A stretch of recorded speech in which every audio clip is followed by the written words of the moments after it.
everybody, and welcome to another edition of FSF Reviews Stargate. We are, of course, in SG1 Season 1, and today we'll be reviewing Episode 4, which is entitled The Broca Divide, which I had no idea what that meant until like halfway through the episode, and they kind of explained what the Broca Divide was.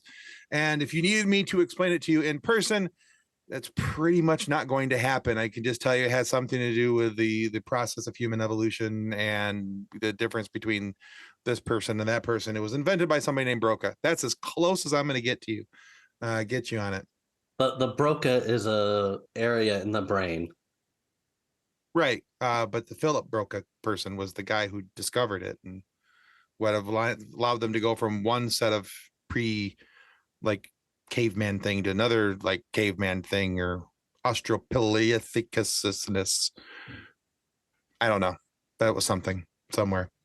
All right. So anyway, this episode starts with the secret lair in the mountain. I call it the secret lair because by golly, it's hidden and the government doesn't want you to know where it is. Tunnel. AKA Canada. Secret tunnel. Exactly. Isn't it Canada? It is Canada, right? I'm sure that I believe most of SG1 was filmed in Canada. So, which is really just the secret part of America. Right.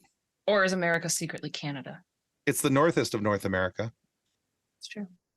So I apologize, Canadians. You're not Americans. So do Canadians have the secret healthcare system too?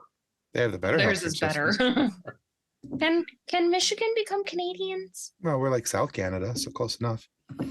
All right. So so it starts over on the secret lair, and they're all sitting around the table talking about, where all these the new chevrons are where they're going to go, and they're going to go through the Stargate to go to a new planet. But the Malp couldn't help them figure out what was going on over there because the lights were broken. It was extremely dark, and Colonel O'Neill was very excited about going to a dark planet.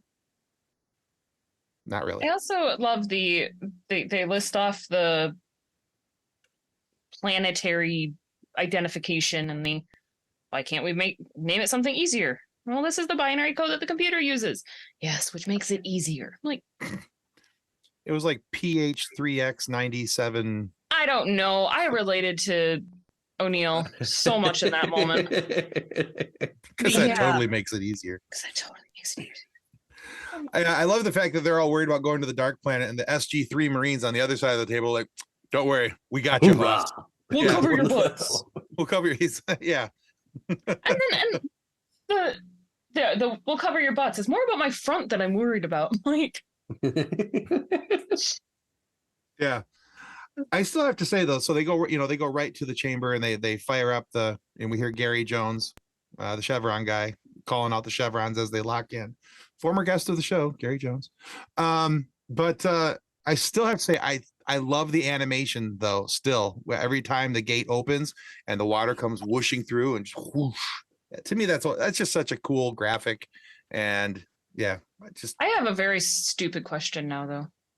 Yes. Where does the water come from? Where does the water go? It's not water. But it looks like water, but it's not. Totes looks like the water there, Nicholas. It does, but it's actually just a event horizon of a wormhole. But it ripples like water. I like this part of the explanation. If it walks like a duck and it looks like a duck, why is it not a duck? Because it didn't quack. Because it got better. It got better. I need to watch that movie. So they go through, and sure enough, when they hit there, it is dark as dark could be. Oh, one note though, I love the fact that as they're walking up the ramp, O'Neill clarifies two things for Jackson. Number one, that here's some night vision goggles. You got to wear those. And Jackson's like, wait a minute, are these fit to my prescription? Yes. Because that's a question that Jackson would ask at this point. I love that. And then he's like, well, why can't the Marines go in front of us? Because if Share's on the other side, they're going to shoot first and ask questions later. Yeah.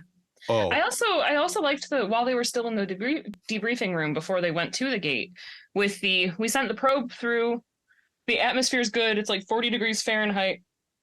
Okay, well, can you show us the playback footage? Well, there isn't any. Like, what? It's okay though. The planet's breathable and the temperature's good. It's just dark. super dark. You'll be okay.